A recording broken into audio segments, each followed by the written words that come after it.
नमस्कार साथियों, स्वागत है आपका इस YouTube चैनल पर जिसका नाम है study with LSS GK and psychology. साथियों, आज जीके की श्रृंखला में अपन किसान आंदोलन पढ़ रहे थे। राजस्थान से संबंधित जो आज़ादी से पहले किसान आंदोलन हुए उनसे संबंधित अपन चर्चा कर रहे थे। आज जो किसान आंदोलन मैं आपके लिए लेकर आया हूँ वो सीकर किसान आंदोलन या शेखावाटी क्षेत्र का किसान आंदोलन के नाम से जाने जाते हैं, जो कि बहुत ही इम्पोर्टेंट है और बहुत सारी इम्पोर्टेंट चीज़ें अपने को यहाँ पर पढ़ने के लिए मिलेगी। तो सीकर या शेखावाटी किसान आंदोलन है, थोड़ा सा विस्तृत लेते हुए यहाँ पर मैं 2 वीडियो में मैं ये पूरा आंदोलन करवाने का प्रयास करूँगा। तो आज जो अपन देख रहे हैं सीकर या शेखावाटी किसान आंदोलन का भाग 1। सीकर व शेखावाटी किसान आंदोलन से संबंधित अपन देखें तो देखिएगा, सीकर या जो शेखावाटी क्षेत्र था या यूँ कहे कि जो सीकर की जागीर थी ये जयपुर रियासत के अंतर्गत आती थी। तो जयपुर जो है महाराजा उसके अधीन सीकर रियासत होती थी। यहाँ पर देखते हैं अपन कि जयपुर रियासत में किसान आंदोलन का श्री गणेश है वो भी सीकर ठिकाने से ही होता है। यानी पूरे जयपुर राज्य में अगर किसान आंदोलन कहीं से शुरू हुआ तो वो सीकर ठिकाने से शुरुआत हुई। किस प्रकार से होती है देखिएगा, 1922 ईस्वी में सीकर के नए राव राजा कल्याण सिंह यानी नए शासक बने राव राजा कल्याण सिंह, इन्होंने भूमि कर में 25 से लेकर 50% की वृद्धि कर दी थी। ये क्या, इनके पिता की देहांत के बाद में जस्ट नए राजा बने थे तो इन्होंने एक बार के लिए किसानों को इस प्रकार से सांत्वना दी कि जो तलवार बंधाई का या अन्य जो खर्चा हो रहा है उस एवज में ये केवल 1 साल ये जो कर बढ़ा रहे हैं और अगले साल इसको कम कर देंगे। तो इन्होंने इस प्रकार से वायदा किया था। तो 1923 ईस्वी में राव राजा रियासत देने संबंधी अपने पुराने वायदे से मुकर गया। तो कायदे से तो 1 साल के लिए किसान बोले नहीं, लेकिन 1923 में राव राजा ने जो रियायत देने का अपना वादा था उससे मुकर गया और वही कर उन्होंने शुरू रुका। तब 1923 में किसानों के द्वारा यहाँ पर आंदोलन शुरू किया गया। यहाँ पर नेतृत्व करता है वो राजस्थान सेवा संघ के मंत्री रामनारायण चौधरी के नेतृत्व में विरोध शुरू हुआ। रामनारायण चौधरी और एक व्यक्ति और उनके साथ हरि ब्रह्माचारी, ये दोनों ही जब सीकर में इन्होंने प्रवेश किया तो इनके प्रवेश लेते ही जो किसान थे उनमें दुगुना जोश आ गया था। अब इस आंदोलन को जो है अखिल भारतीय स्तर पर या यूँ कहे कि जो इंग्लैंड की संसद थी वहाँ तक इसकी गूंज सुनाई देती थी। लंदन से एक अखबार पत्रिका प्रकाशित हो रही थी, डेली हेराल्ड, इस समाचार पत्र में भी इसके लेख छपे जाते थे। तो वेरी इंपॉर्टेंट चीज़ है कि डेली हेराल्ड में इस आंदोलन से संबंधित जो है यहाँ पर छपता था। उसके बाद में देखिए अपन 1925 में ब्रिटिश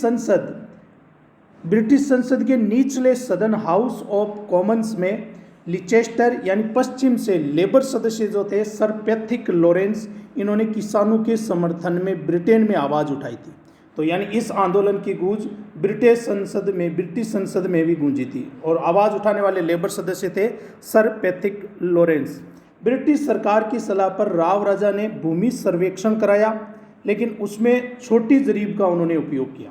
यानी जब ब्रिटिश सरकार ने राव राजा पर दबाव डाला तो उन्होंने कहा कि ठीक है भूमि सर्वेक्षण करवा देते हैं और नई लगान दरें निर्धारित कर देंगे, लेकिन यहाँ पर राव राजा ने चालाकी बरती और जो जरीब होती थी, जो नापने का यंत्र होता था, वो छोटी जरीब का प्रयोग किया। आज भी अपन देखते हैं कि जो जयपुर संभाग होता है वहाँ पर बीघा की इनकी मात्रा वो थोड़ी कम होती है, तो छोटी जरीब का इन्होंने उपयोग किया ताकि भूमि बढ़ जाए और उस पर फिर लगान वो ज़्यादा लगे। तो इजाफा के नाम से बीघा भूमि पर 2 आना भूमि कर में उन्होंने वृद्धि कर दी। यानी इस प्रकार से चालाकी बरतते हुए उन्होंने कर जो था वो ज़्यादा बढ़ा दिया। अक्टूबर 1925 ईस्वी में जाट सभा का बगड़ जो शेखावाटी क्षेत्र में था वहाँ पर एक अधिवेशन आयोजित हुआ और इसमें ये निर्णय लिया गया कि किसानों पर इस प्रकार से जो अत्याचार हो रहे इनका आने वाले समय में डटकर मुकाबला किया जाए। यहाँ पर एक व्यक्ति है भरतपुर के जाट नेता देशराज, ठाकुर देशराज इनका पूरा नाम हुआ करता था। इन्होंने किसानों में नई चेतना डालने का प्रयास किया और वो सफल भी हुए। तो इनके आने पर जो आंदोलन और ज़्यादा मजबूत हुआ। 1931 ईस्वी में राजस्थान जाट क्षेत्रीय सभा की स्थापना की गई थी। तो 1931 में राजस्थान जाट क्षेत्रीय सभा की स्थापना हुई और इस सभा की स्थापना के साथ ही आंदोलन जो है वो और उग्र या और तेज हो गया। अब देखिए यहाँ पर किसानों को धार्मिक आधार पर संगठित करने के उद्देश्य से ठाकुर देशराज ने सितंबर 1933 ईस्वी में पल थाना में एक सभा का आयोजन किया। तो 1933 में पल थाना में इन्होंने जो सभा का आयोजन किया था इसका उद्देश्य ये था कि जो तमाम किसान हैं उन सभी को धार्मिक आधार पर एकत्रित किया जाए और एकत्रित करने के लिए उन्होंने कहा कि सीकर में एक महायज्ञ का आयोजन किया जाएगा। सीकर में ये जो महायज्ञ आयोजित किया गया, तो बसंत पंचमी 20 जनवरी 1934 को सीकर में यज्ञाचार्य पंडित खेमराज शर्मा की देखरेख में जाट प्रजापति महायज्ञ प्रारंभ हुआ। ये जो महायज्ञ था 20वीं शताब्दी में राजपूताने में होने वाला सबसे बड़ा महायज्ञ था, सबसे लंबे समय तक चला था। यज्ञ की समाप्ति के बाद किसान यज्ञपति कुंवर हुक्म सिंह को हाथी पर बैठाकर जुलूस निकालना चाहते थे, जबकि जो राव राजा और अन्य जागीरदार थे वो ये समझते थे कि जो किसान है वो हमारी बराबरी के नहीं है, तो वो हाथी पर नहीं बैठ सकते, इसलिए उन्होंने रात्रि में हाथी चुरा लिया। यहाँ पर जो ठिकाने था वो इसके विरोध में था, तो उन्होंने हाथी चुरा लिया। यहाँ पर एक किसान नेता है छोटू राम, इन्होंने जयपुर महाराजा, उस समय जो जयपुर के महाराजा सवाई मान सिंह द्वितीय हुआ करते थे, उनको तार के माध्यम से चेतावनी दी कि अगर यहाँ पर सीकर के किसानों के बारे में सुना नहीं गया, इनके साथ कुछ भी अनहोनी हुई अगर महायज्ञ में, तो जयपुर राज्य को इसके गंभीर परिणाम भुगतने पड़ेंगे। तो यहाँ पर जब जयपुर महाराजा ने ठिकाने के जागीरदार पर दबाव डाला, तो ठिकानेदार को झुकना पड़ा और उसने स्वयं अपना जो हाथी है वो किसानों को कहा कि आप इस पर जो है सवारी निकालिएगा।